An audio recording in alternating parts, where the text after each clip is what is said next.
Hello everyone and नमस्ते। मैं हूं आपकी योगा पार्टनर और आपकी होस्ट पूजा और मेरे चैनल में आपका एक बार फिर से स्वागत है। कोलेस्ट्रॉल, ये वर्ड सुन के हमारे मन में सबसे पहले क्या आता है? दिल का दौरा, डायबिटीज़, स्ट्रोक। ऐसा है तो करीब करीब आप सही हैं, क्योंकि ये बढ़े हुए कोलेस्ट्रॉल से ये सब संभावित है। चलिए पहले समझते हैं कि कोलेस्ट्रॉल होता क्या है। कोलेस्ट्रॉल शरीर के कोशिकाओं में पाया जाने वाला एक तैलीय पदार्थ है। पाचन आसानी से होने के लिए हमें विटामिन डी और कुछ हार्मोन्स की ज़रूरत होती है, जिनको बनाने में कोलेस्ट्रॉल हमारी मदद करता है। पर असंतुलित आहार, मोटापा या फिर अनुवंशिक, मतलब जो हेरिडिटी कहते हैं हम, ये सब कारण है कोलेस्ट्रॉल बढ़ने के। आज के वीडियो में मैं आपको कुछ ऐसे आसन और एक्सरसाइज बताऊंगी जिसके कारण आप कोलेस्ट्रॉल को कंट्रोल कर सकते हैं और बढ़ने से रोक सकते हैं। आगे जाने से पहले जल्दी से मेरे चैनल को सब्सक्राइब कर दीजिए और ये वीडियो पूरा देखिए। तो चलिए देखते हैं हमारा पहला आसन आज के वीडियो का, वो है शलभासन। शलभासन को करने के लिए हमें अपने पेट के बल मैट के ऊपर लेट जाना है।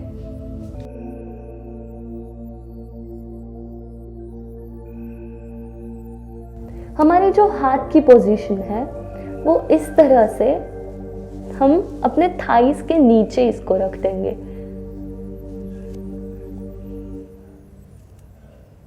और पैर बिल्कुल आपस में जुड़े रहने चाहिए और सांस को अंदर भर के हमें अपने दोनों पैरों को उठाना है ऊपर हवा में।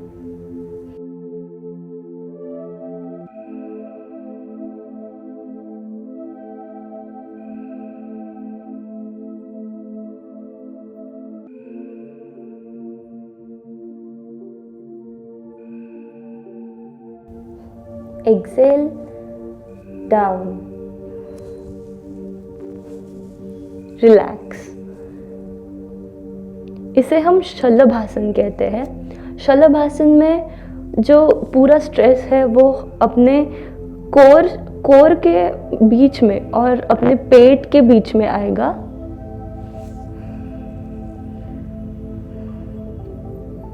ये आसन बेली फैट के लिए भी बहुत अच्छा साबित होता है।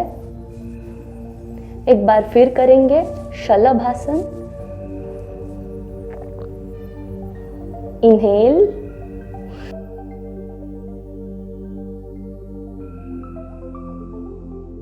इस आसन को हमें कम से कम 10 सेकेंड के लिए करना है। आप अगर ज़्यादा कंफर्टेबल है तो इसको 15 या 20 सेकेंड्स तक भी होल्ड कर सकते हैं और हमें 4 या 5 बार इसको रिपीट करना है।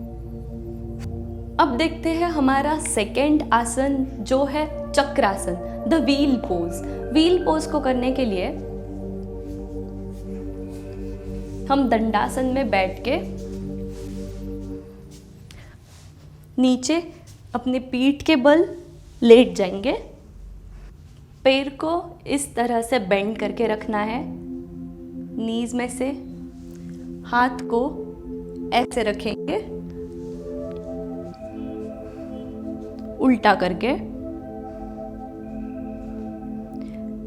दोनों पैरों के बीच में थोड़ा सा अगर डिस्टेंस है तो चलेगा और धीरे धीरे इनहेल करते हुए हमें अपने हिप को, जो हमारा टॉर्सो है, उसको ऊपर उठाना है।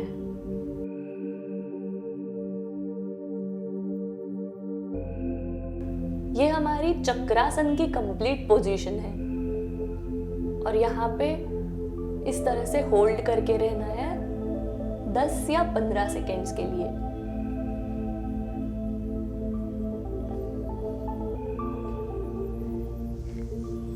धीरे धीरे ड्रॉप करते हुए सबसे पहले हम अपर बॉडी को इस तरह से रख देंगे, बाद में हिप्स को रखना है और हाथ को नीचे लेके आएंगे।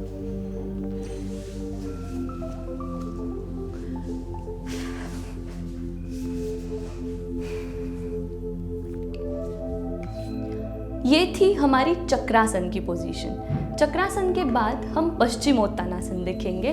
पश्चिमोत्तानासन को करने के लिए हमें दंडासन में बैठना है। मैं आपको साइडवेज से दिखाऊंगी ताकि आपको अच्छे से पोस्चर पता चले। ये हमारा दंडासन है, दंडासन का पोस्चर है।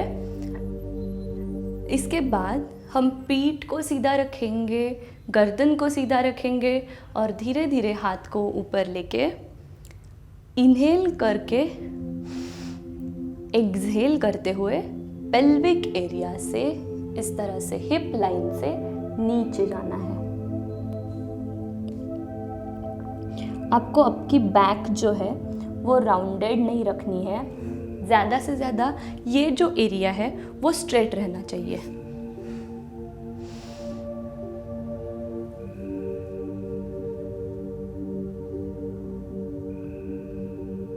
ये है हमारा पश्चिमोत्तानासन। आप जहाँ पे कंफर्टेबल है वहाँ पे आप रुक सकते हैं। आपको अगर नीचे जाना है इस तरह से भी जा सकते हैं, पर ज़्यादा राउंडेड शेप नहीं आना चाहिए हमारे पीठ में।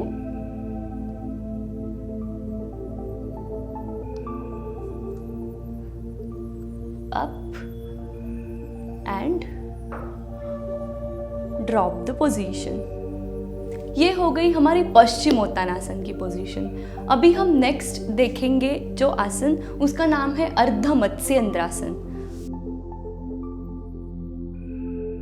अर्ध मत्स्येंद्रासन को करने के लिए हमें अपने लेफ्ट लेग को इस तरह से राइट हिप लाइन के पास लाना है और जो राइट लेग है वो यहाँ पे इस घुटने के पास ऐसे खड़ा रहेगा। हमें पूरी तरह से इस पोजीशन में ट्विस्ट करना है। अपना जो राइट हैंड है वो ऐसे कमर के पीछे, मतलब पीठ के पीछे ज़मीन के ऊपर प्लेस कर देंगे और जो लेफ्ट हैंड है उसकी कोहनी से इस तरह से ट्विस्ट करते हुए हम यहाँ अपने पैर को ऐसे पुश करेंगे और आप यहाँ पे पकड़ सकते हैं। ये है हमारी अर्ध मत्स्येंद्रासन की कंप्लीट पोजीशन। आप अगर यहाँ पे पकड़ने के लिए कंफर्टेबल नहीं है तो आप घुटना आपका जो है वो भी पकड़ सकते हैं, या फिर यहाँ पे भी कंफर्टेबल नहीं है तो आप इस तरह से हाथ को ऐसे रख सकते हैं।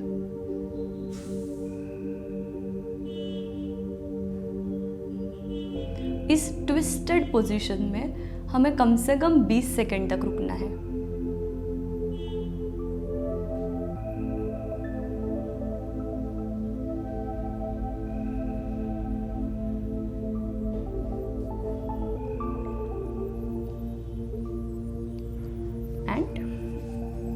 पैर की पोजीशन ड्रॉप करेंगे। अभी सेम आसन हम दूसरे पैर के साथ, मतलब राइट लेग के साथ भी करेंगे। राइट लेग को बेंड करके लेफ्ट हिप लाइन के पास लेके आएंगे और लेफ्ट लेग को इस तरह से ऐसे खड़ा करेंगे।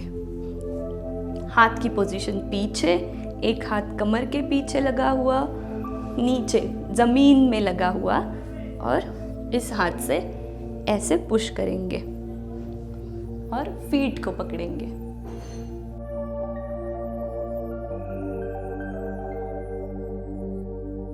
फाइव ब्रीथ्स के बाद या 15 सेकेंड्स के बाद हम पोजीशन को ड्रॉप कर देंगे। ये था हमारा अर्ध मत्स्येंद्र आसन। अभी हम एक प्राणायाम देखेंगे। प्राणायाम मतलब ब्रीदिंग टेक्निक, जिसका नाम है कपालभाति। कपालभाति को करने के लिए हमें किसी भी सीटिंग रिलैक्सेशन पोजीशन में बैठना है, जो हम सुखासन में भी बैठ सकते हैं या फिर अर्ध पद्मासन में बैठ सकते हैं, और वज्रासन में भी बैठ के ये क्रिया की जा सकती है।